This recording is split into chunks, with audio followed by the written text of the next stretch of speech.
He got down on one knee in my parents' living room. I said no because my ex was there. I know how that sounds. Trust me, I do. It sounds selfish and cruel, the kind of thing a villain in someone else's story does. But there's so much more to it than that. This whole mess started 15 years ago, when 3 kids in middle school became best friends, and it ended right there, with me standing in that living room, breaking one heart, while staring at the wreckage of another. My name is Avery. I'm 26, and this is how I destroyed a friendship that spanned half my life in under 5 minutes. It all began in 7th grade, the year I met Silas and Griffin. They were a study in contrasts, a perfect pair of opposites drawn together by some strange gravitational force of boyhood. Silas was the quiet, smart one, the boy who always had an extra pencil and an answer for the homework I'd forgotten to do. He had these soft, earnest brown eyes that seemed to hold all the kindness in the world, eyes that, even back then, would light up with a special kind of warmth whenever I walked into a room. Griffin was his shadow and his Sunday athletic, loud and effortlessly popular. He moved through the school hallways with an easy confidence that drew people to him like moths to a flame. He was the kind of guy who never seemed to have to try at anything. Things just came to him. Girls, grades, goals on the soccer field. The three of us became inseparable. We were a strange, unbalanced triangle, but we worked, or so it seemed. From the very beginning, there was an unspoken current running between us. Silas clearly had a crush on me. It was as obvious as the sky is blue, a gentle, unwavering affection that I, in my youthful selfishness, learned to use to my advantage. He was my study partner, my confidant, the one I'd call to complain about other boys, knowing he would listen patiently for hours. And Griffin, well, Griffin was the one I actually wanted. By high school, our dynamic had settled into a comfortable, dangerous routine. Silas, ever reliable, would drive us to school in the sensible Honda his parents bought him for his 16th birthday. He'd wait by my locker every morning with a coffee, made exactly how I liked it, 2 creams, 1 sugar. Meanwhile, Griffin would swagger in just before the bell, his dark hair still damp from a post-practice shower, and flash me that lazy, knowing smile that made my stomach perform a series of complicated flips. What Silas didn't know, what no one knew, was that Griffin and I had started hooking up sophomore year. It happened after a party that Silas had left early, complaining of a migraine. In the hazy glow of someone's basement, fueled by cheap beer and the thrill of secrecy, Griffin had cornered me. The kiss was electric, charged with everything I'd been wanting and everything I knew I shouldn't have. It became our little secret, the kind that turns normal hangouts into a minefield of hidden glances, footsie under the table, and inside jokes that only 2 people understand.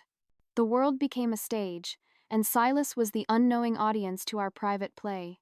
"You know he's in love with you, right?" Griffin would murmur between kisses, his hands tangled in my hair in his parents' basement, while Silas was upstairs, believing we were all studying for a history exam. I'd just roll my eyes and pull him closer. "He's just a friend," I'd always say. Between you and me, I knew exactly what I was doing.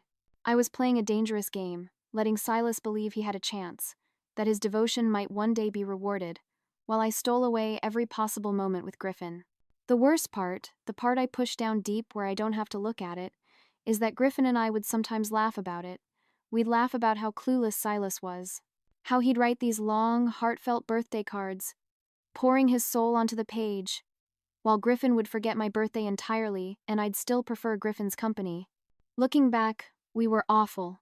We were cruel teenagers, careless with a heart that was offered to us so freely. But in the moment, it felt like this delicious, intoxicating secret, a secret that made me feel chosen, special.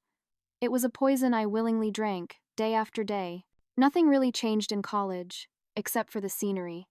We all ended up at the same university, a sprawling campus on the East Coast. Silas, of course, had followed me there. He'd say it was for the academics, but we both knew the truth. Griffin got a baseball scholarship, his ticket to 4 more years of coasting on natural talent. And me? I chose the school because they had a good communications program. At least, that's what I told everyone. The real reason, the one I barely admitted to myself, was that I couldn't stand the thought of Griffin being at college without me. I pictured him surrounded by sorority girls, a new one every weekend, and a cold, possessive panic would seize me. So I went, weaving myself back into the fabric of their lives. Silas and I shared most of our classes since we were both communications majors. He was my rock, the constant presence in lecture halls and late-night study sessions at the library. He'd bring me snacks, proofread my papers, and listen to me vent about professors. Meanwhile, Griffin was in the business school because his dad told him to be. He barely passed his classes, spending most of his time at practice, parties, or with me, in secret. Our arrangement continued, unchanged. We never defined what we were. We were a habit, a 7-year history of stolen moments and unspoken agreements. But that history never translated into commitment, not for him. "We should probably stop doing this," Griffin said once, after we'd hooked up in his messy off-campus apartment while Silas was at the library writing a paper for both of us. "Before one of us gets hurt." I remember feeling a sudden, cold dread wash over me. He was right, of course, but the thought of stopping, of losing that electric connection, was unbearable. "You're right," I said, my voice betraying none of the panic I felt. I didn't mean it, not for a second. We had that same conversation every few months. It became a ritual. It always ended the same way, with nothing changing. I couldn't let go of Griffin. And honestly, I didn't want to let go of Silas's unwavering attention either. It was a safety net, a constant source of validation that I had grown dependent on. Between you and me, I was completely stringing Silas along while holding out hope that Griffin would eventually wake up and choose me exclusively. I was playing both sides, and I knew it. I was a coward, hiding behind the affection of one man while chasing the shadow of another. Then, senior year, things started to shift. Silas had a glow-up. It was subtle at first, then undeniable. He traded his old graphic tees for button-downs, got a new, more stylish haircut, and started hitting the gym with Griffin. The quiet, lanky boy I knew was replaced by a confident young man. He even dated a few girls, short-lived flings that never seemed to go anywhere serious, but each one sent a tiny, irrational pang of jealousy through me. He would always find his way back to our study sessions, looking at me with those same devoted eyes from 7th grade, but now there was a new depth to them, a self-assurance that was both unnerving and incredibly attractive. I was losing my grip on my safety net, and it scared me. It also made me notice him, really notice him, for the first time in a long time. Graduation came faster than any of us expected, a finish line that felt more like a cliff's edge, and that's when the bomb dropped. We were at our favorite college bar for one last trivia night. In the middle of a round on 90 Seconds Movies, Griffin casually announced it. "So, I took a job," he said, taking a long sip of his beer. "I'm moving to Seattle." Seattle. The words echoed in the sudden silence. It was on the other side of the country, a world away from our East Coast lives. I remember the sick, sinking feeling in my stomach, the sensation of something vital being ripped away from me without my permission. I looked at him, trying to read his face, but he was just looking at his beer, avoiding my eyes. Silas, on the other hand, seemed relieved. He tried to hide it, of course, clapping Griffin on the back and making supportive comments about the amazing opportunity. But I saw the tension leave his shoulders. What Griffin didn't know was that Silas and I had both accepted positions at different companies in Philadelphia. We hadn't even told him we'd be in the same city. It was a secret we kept from him, a small reversal of the secrets I kept with him. That summer after graduation was strange. It was an ending, a long, drawn-out goodbye.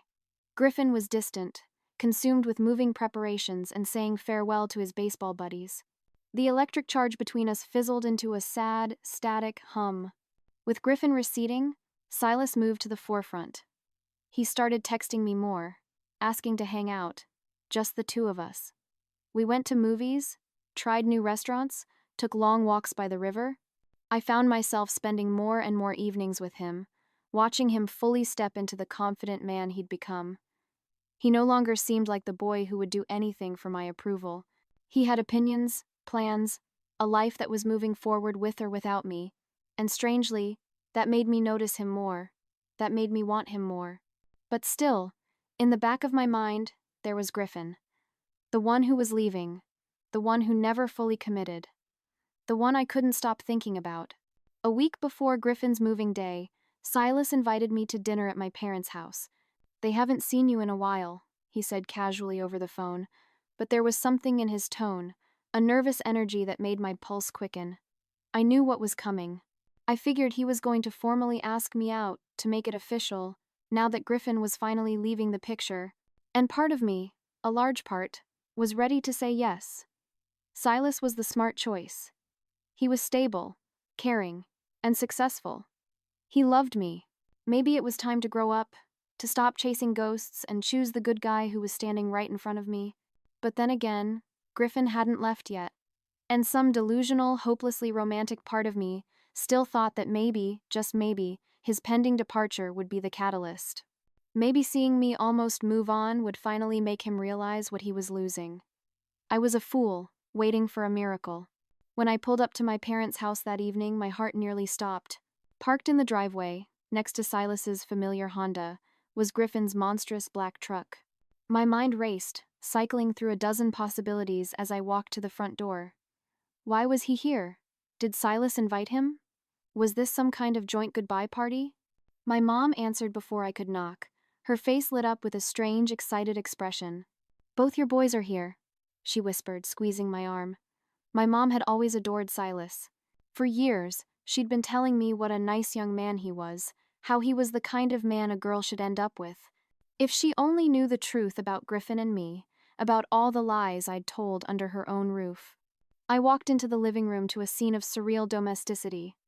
Silas was chatting with my dad about the stock market. My brother Matt, who was supposed to be in Boston, was lounging on the armchair. And in the corner, scrolling through his phone as if he were completely alone, was Griffin. Something was definitely up. Silas stood the moment he saw me, that familiar warmth flooding his eyes. Griffin just gave me a casual nod from across the room, a flicker of acknowledgement that sent a nervous jolt through my stomach. It was twisted into knots. "Surprise," Silas said, walking over to hug me. "Thought we could have everyone together for a proper send-off before Griffin leaves." He said it so confidently, like he was the master of ceremonies, the one who had orchestrated this whole night. For a terrifying second, I wondered if he somehow knew about us, if this was all an elaborate trap. But there was no accusation in his eyes, only genuine happiness to see me. Dinner was excruciating. My mom had made all my favorites: roast chicken, garlic mashed potatoes, green bean casserole. Everyone kept giving me these weird, knowing looks, like they were all in on a secret I was about to discover. Silas was the perfect gentleman. He pulled out my chair, refilled my water glass without me asking, and his hand would find my shoulder when he laughed at something I said. He was present, attentive, and completely focused on me. Griffin sat directly across from me, a silent storm. He was mostly quiet, occasionally making eye contact that still sent a jolt of electricity through me, a current that had never faded. I spent the entire dinner trying to decipher his mood. Was he jealous of Silas's obvious affection? Was he regretting his decision to move? Was he thinking about us at all? Between you and me, I was playing a twisted mental game, comparing them side by side. Silas, with his thoughtful questions about my new job. Griffin, with his familiar smirk when my dad told a bad joke. Silas, who remembered I hated cilantro and had discreetly asked my mom to leave it out of the salad. Griffin, who knew exactly what I looked like naked. I felt like I was being torn in two. And the worst part was, I was the one who had created this entire, impossible situation. I had built my own guillotine. After dinner, as my mom was clearing the plates, Silas stood up. He clinked his glass with a fork, a small, clear sound that silenced the room. My heart didn't just drop. It plummeted. "I'd like to make a toast," he said, his voice steadier and stronger than I'd ever heard it. He looked directly at me, and I suddenly couldn't breathe. From the corner of my eye, I saw Griffin shift uncomfortably in his chair. Silas began a speech. It was about how we'd grown up together, about friendship turning into something more. He talked about how he'd known since 7th grade that I was special, how the past few months of just us spending time together had been the happiest of his life. I was barely listening to the words. Instead, I was watching Griffin's reaction.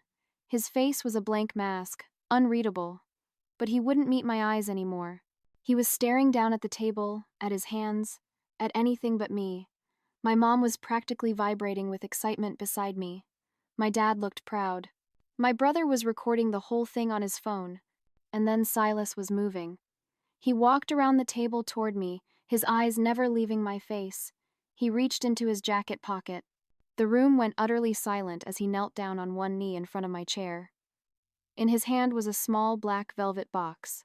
When he opened it, I recognized my grandmother's ring, the delicate, vintage diamond my mom had always promised would be mine when the right man came along. "Avery," Silas said, his voice thick with emotion, "I have loved you for as long as I can remember. Will you marry me?" Every eye in the room was on me, including Griffin's. His gaze had finally lifted, locking onto my face. I saw something there: regret, jealousy, or just the sheer discomfort of being a witness to this moment. Whatever it was enough. It was the final push I needed to make the worst decision of my life. I can't, I stammered, my voice a broken whisper. I looked from Silas's hopeful, beautiful face to Griffin's surprised one. "I'm sorry, Silas. I can't."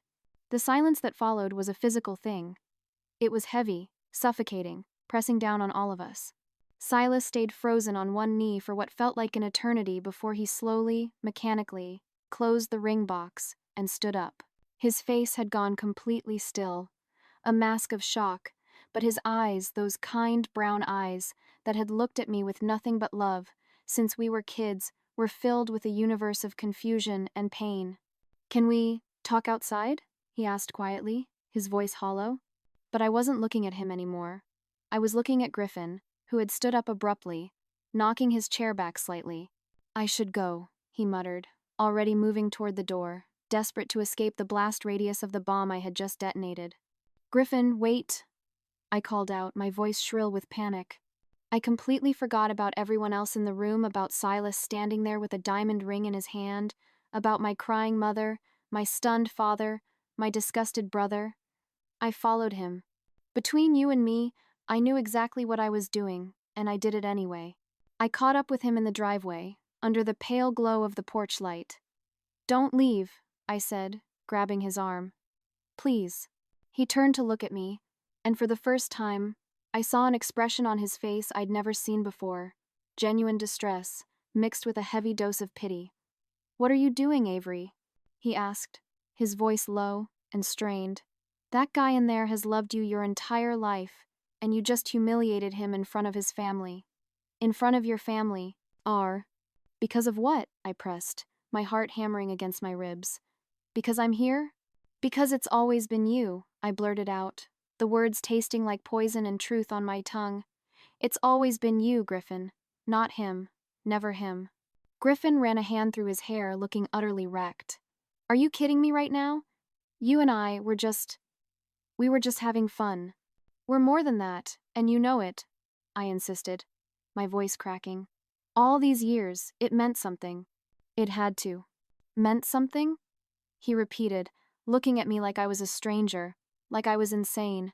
He took a deep breath, and the words that came out next stopped the world from spinning. "Avery, I'm engaged." I just stared at him. The words didn't compute. They were just sounds, meaningless syllables.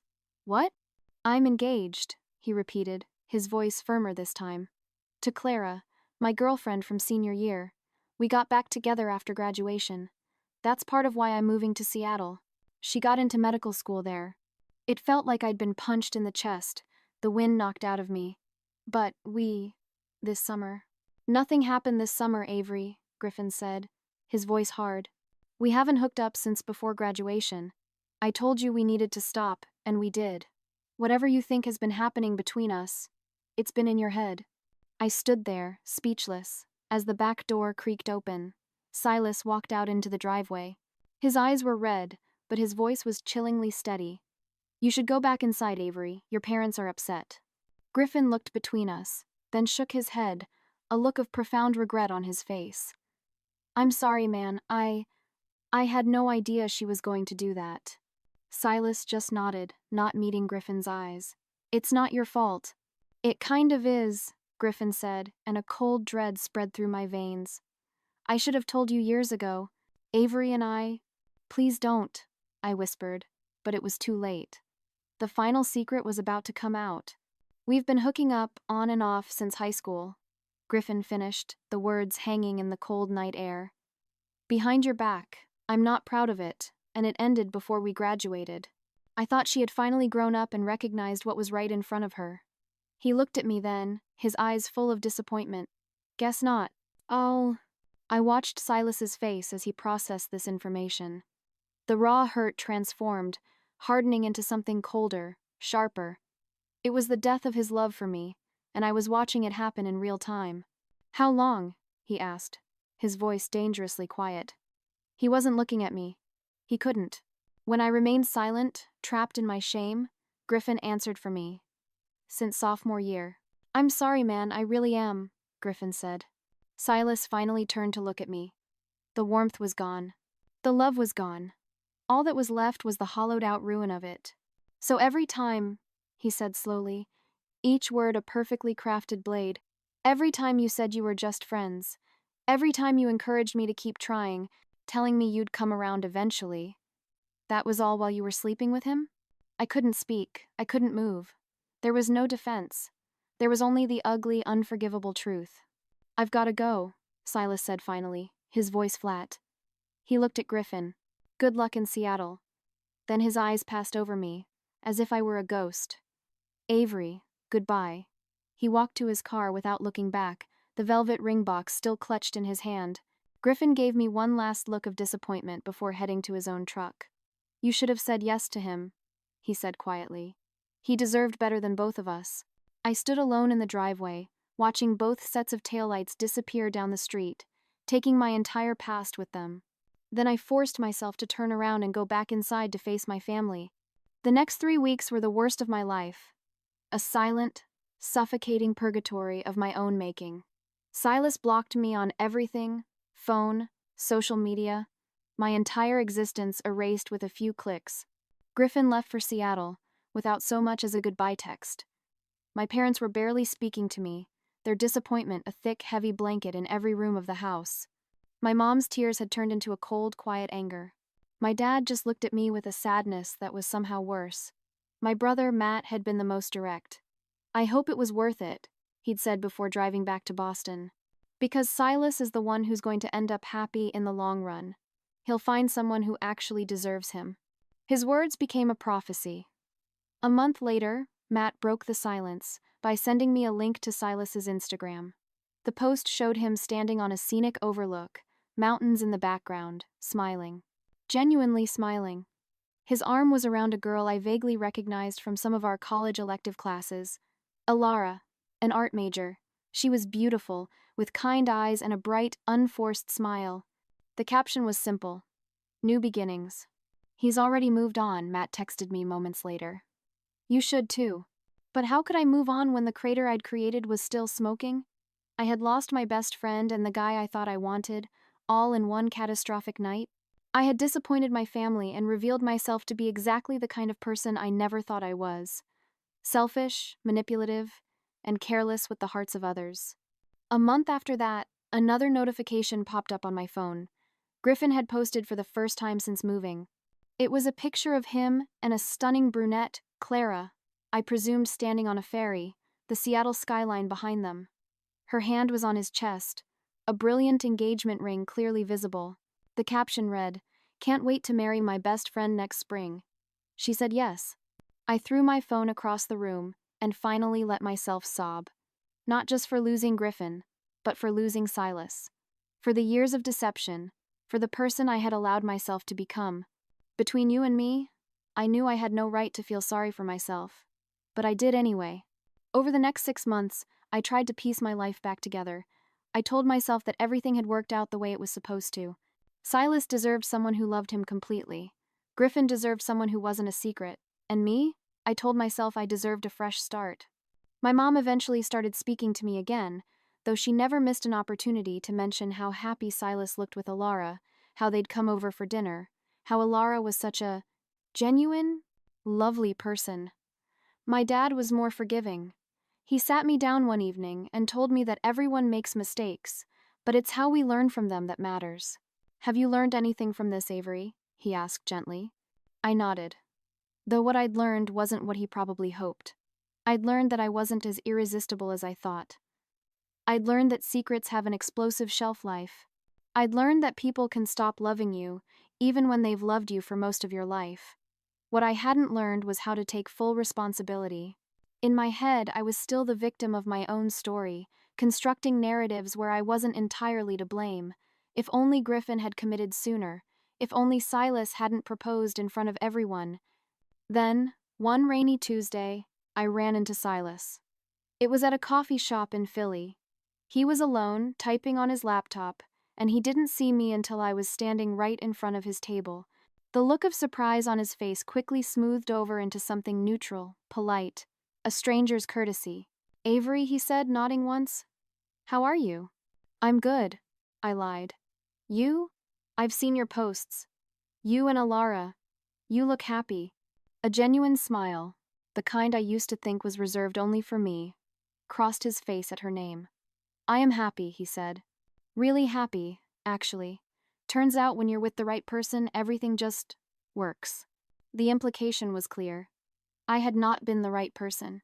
"Silas, I started, not even sure what I wanted to say. To apologize, to explain, to see if there was any tiny, forgotten ember of what he used to feel for me." He held up a hand, gently cutting me off. "It's okay," he said. "I'm actually glad we ran into each other. There's something I've wanted to tell you." My heart gave a foolish little leap. "I wanted to thank you." "Thank me?" I echoed, confused. "For saying no," he said simply. "If you had said yes, I would have married you. And I never would have met Alara. I never would have known what this feels like. To be with someone who chooses me first, every time, without hesitation. Someone who's proud to be with me." His words didn't feel like revenge. They felt like the truth. And they stung more than any angry outburst ever could. "You deserved better than what I did to you," I admitted, my voice barely a whisper. "I did," he agreed, without malice. "But it all worked out." He gathered his things and stood up. "I hope you find what you're looking for, Avery. I really do." And then he left. No suggestion we catch up again. No lingering glance. Just a clean, final goodbye. Between you and me, I'd love to tell you that was my rock bottom. That was the moment I realized how badly I'd messed up and committed to becoming a better person. But the truth is, sitting there in that coffee shop, watching Silas walk away for the second and final time, all I could think was, why couldn't Griffin have looked at me the way Silas looks when he says Alara's name? Some people never learn. Some people keep making the same mistakes, keep blaming others, keep waiting for a perfect ending that never comes because they're looking for it in all the wrong places. As I write this, Silas and Alara are engaged. Griffin and Clara are married with a baby on the way. And me? I'm still single. I'm still telling myself that someday I'll find someone who understands my flaws, who chooses me anyway. But between you and me, I know the truth. I had my chance at real, unconditional happiness, and I threw it all away for a fantasy. The worst part isn't losing them both. It's knowing that even now, after everything, a small, selfish part of me still isn't sure I would have done anything differently. And maybe that's the real tragedy of this whole story.